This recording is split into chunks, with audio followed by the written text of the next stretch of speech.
Loué soit Jésus-Christ, sa grâce et sa paix soient avec vous. De nombreux Noirs musulmans aujourd'hui quittent l'islam parce qu'ils s'y sentent méprisés en tant que Noirs. Même dans un pays parmi les moins arriérés comme le Maroc, la société est divisée par la couleur et la race, reconnaît le professeur Chouki El Hamel, auteur de Le Maroc noir, une histoire de l'esclavage, de la race et de l'islam. Il note qu'au Maroc, la légitimité politique et la liberté ont été liées à la blancheur, notamment sous le règne du sultan Ahmad al-Mansour, et que les Haratines, ces Noirs convertis à l'islam pour échapper à l'esclavage, y ont pourtant été maintenus. En particulier sous le règne du sultan Moulay Ismaïl au XVIIe siècle. Ainsi s'est perpétué pour les Noirs, quel qu'il soit, le statut d'esclave.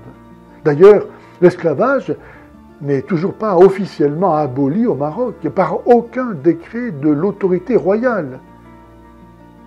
Et même si l'esclavage en tant qu'institution a disparu au Maroc grâce à la colonisation française, le mépris racial y persiste à l'égard des Haratines et des Noirs en général.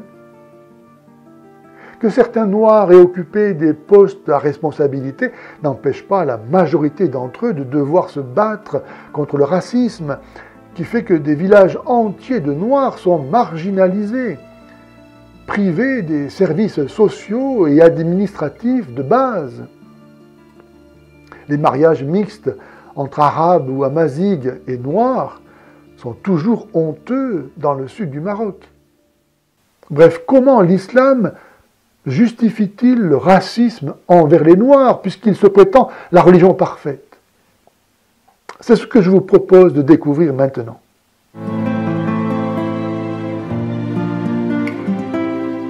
Dans cette vidéo, je n'entends pas traiter de façon exhaustive du thème de l'esclavage, dont Allah interdit d'ailleurs l'abolition, mais présenter la justification que donne l'islam de son racisme envers les Noirs. Justification dont a eu besoin l'Empire abbasside naissant pour motiver leur mise en esclavage. Cette justification a été forgée par le très vénéré érudit musulman Tabari au Xe siècle, qui, à la suite de Ibn Hisham, l'auteur de la première biographie de Mahomet 2 siècles après son existence supposée, raconte que Cham, l'un des 3 fils de Noé, ayant été maudit par son père, a été condamné à être non pas seulement l'esclave de ses frères, mais aussi à changer de couleur de peau, à devenir noir, lui et sa descendance. Et parce que l'islam veut ravir au christianisme sa légitimité divine, et pour cela prétend se référer à la même histoire que lui, à la même révélation consignée dans la Bible, il se sert de l'histoire de la malédiction de Cham qui est racontée dans la Bible au livre de la Genèse. Or, la vérité est que cette malédiction, que serait la couleur noire de la peau, n'est pas dans la Bible. Il suffit pour s'en convaincre de lire l'histoire de Cham dans le livre de la Genèse, chapitre 9. Ce qui montre, s'il en était encore besoin, le blasphème de la parole de Dieu au fondement de l'islam. Certes, Tabari s'est sans doute inspiré d'écrits rabbiniques qui font déjà de la couleur de la peau noire une des malédictions de Cham. Mais ces ouvrages ne liaient pas pour autant clairement couleur de peau noire et esclavage, comme l'a fait Tabari. Et c'est comme cela que l'association noire et esclave n'a disparu d'aucun pays musulman. En France même. De négresse Espèce de sale noir, personne te touche, même avec un bâton. Wallah, même avec un doigt de pied, je te touche pas. Grosse chienne. Pendant 800 ans, on vous a vendu comme du bétail. Bande de putes, de merde. Est-ce que vous l'entendez? Nous les Algériens, est-ce que vous l'entendez? Comme du bétail, comme du maïs, bande de bâtards. Il a traité d'esclave, il a fait saigner, voilà son sentier par terre là. L'imam Doudi, parmi d'autres, avant d'être expulsé vers l'Algérie en 2018, prêchait à la mosquée la parole d'Allah, à la mosquée de Marseille, à Souna, que les Noirs sont des chiens. En pays musulman, l'expression arabe « abd », qui veut dire « esclave », désigne toujours le noir. Et si le musulman se dit « esclave d'Allah », il considère le noir comme esclave de lui-même, musulman, esclave par nature, comme l'enseigne l'historien arabe Ibn Khaldoun, que je vous cite, « La plupart des nègres s'habituent facilement à la servitude. Cette disposition résulte d'une infériorité qui les rapproche des animaux. » Ah, bien sûr, les musulmans ne vont pas manquer ici d'évoquer l'histoire du premier muezzin, Bilal ben Rabah, qui était noir et qui aurait été affranchi par Mahomet. Mais ils ne diront pas que Bilal ne fut affranchi qu'à la condition de servir Mahomet, c'est-à-dire d'intégrer sa bande de criminels agissant sous le couvert du nom d'Allah. Mais est-ce vraiment une libération de cesser d'être esclave pour le devenir de Mahomet, qui était lui-même esclavagiste? Et sans doute le pire esclavagiste qui soit, puisqu'il a réussi à faire croire que lui être soumis à lui et à ses épigones, c'était l'être à Allah lui-même.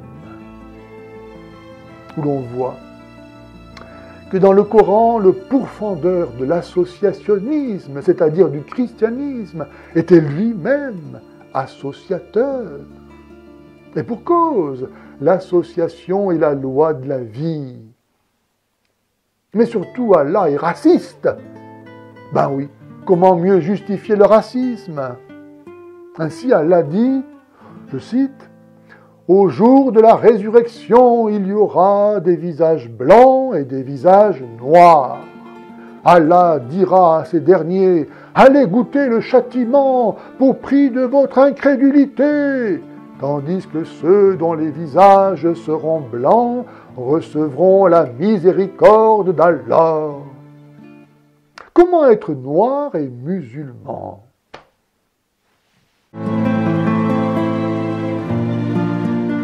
Il faut bien noter qu'à la différence des missions chrétiennes, les premières conquêtes musulmanes n'avaient pas pour but de convertir les gens, mais de les rasier. Remarquez, il n'y a pas beaucoup de différence. C'est pourquoi le Coran a une sourate nommée le butin. Le butin!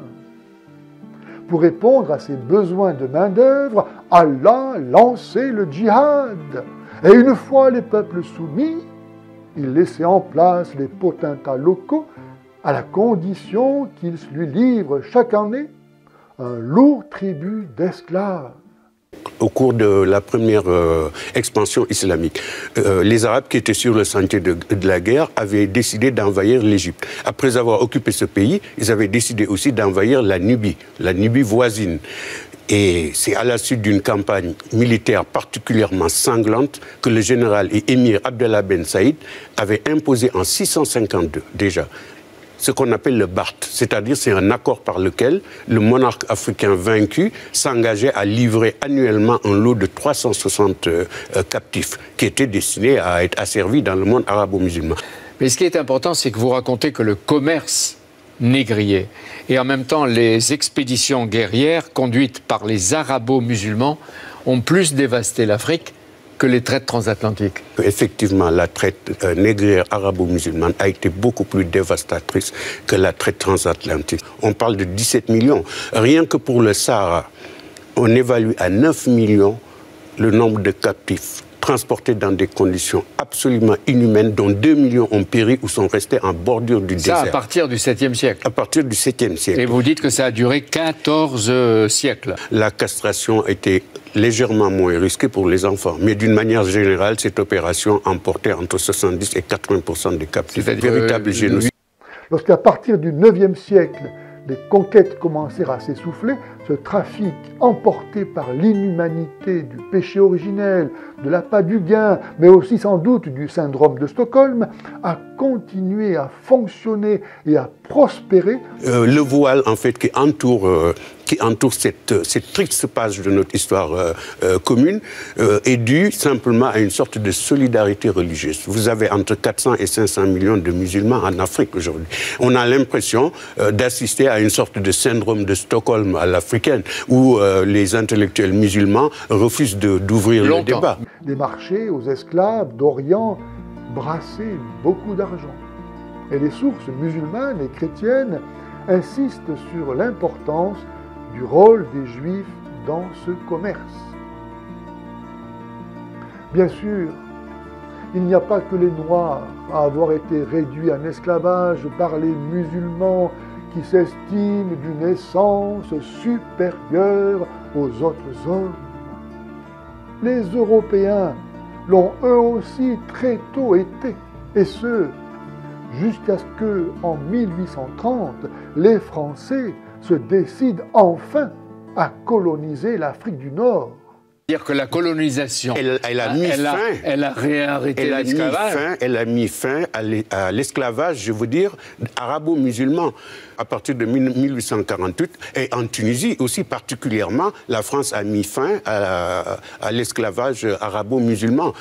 Il faut dénoncer la traite négrière arabo-musulmane qui a été beaucoup plus longue puisqu'elle a duré plus de 13 siècles sans interruption et a déporté beaucoup plus de monde.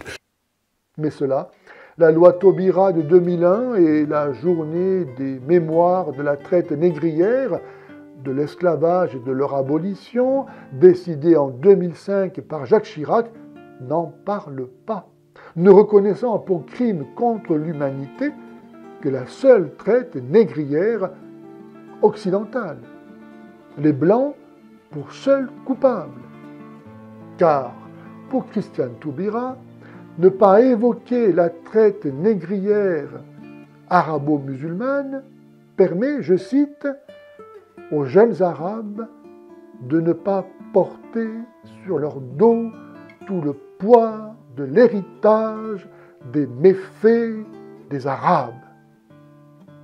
Vous avez peut-être remarqué que non seulement ce propos amalgame arabes et musulmans et considère les jeunes musulmans incapables d'assumer leur histoire, incapables de se confronter à la vérité, mais témoigne encore du degré de soumission de nos institutions à l'islam, lequel s'est toujours imposé par la falsification de la vérité et la terreur.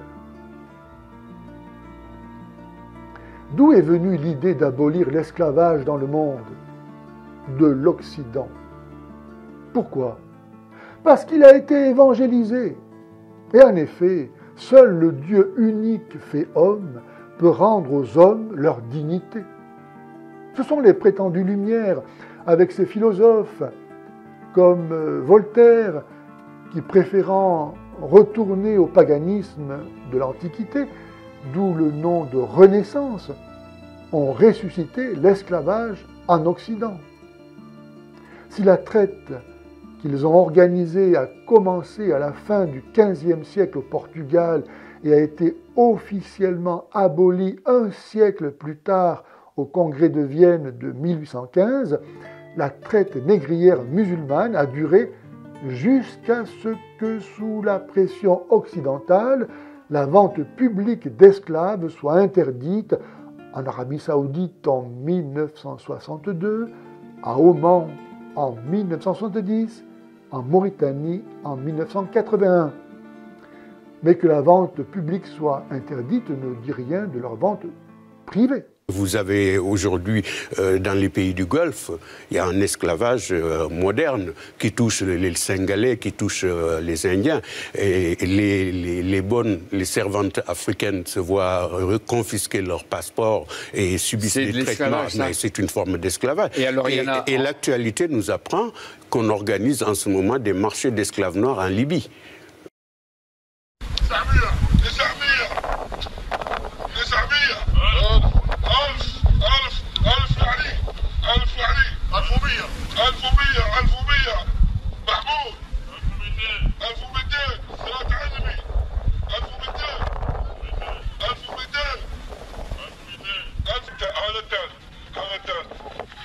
How it works, where it is, and how this all plays out.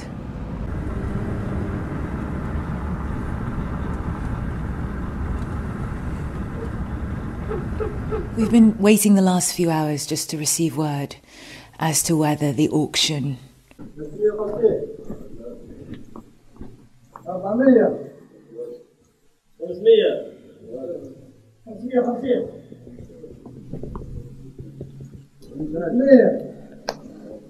Les cas de mauvais traitement se sont multipliés, devenant si préoccupants que le gouvernement a fini par interdire l'an dernier l'envoi de travailleurs dans les pays à risque, le Golfe et tout particulièrement l'Arabie Saoudite. Mon patron m'a jeté du Clorox et de l'acide sur les yeux.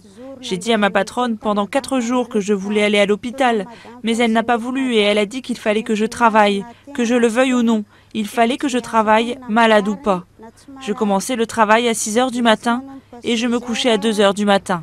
Les statistiques sont rares, mais selon certains syndicats, plus de 30 domestiques sont revenus du Golfe dans des cercueils en 5 ans.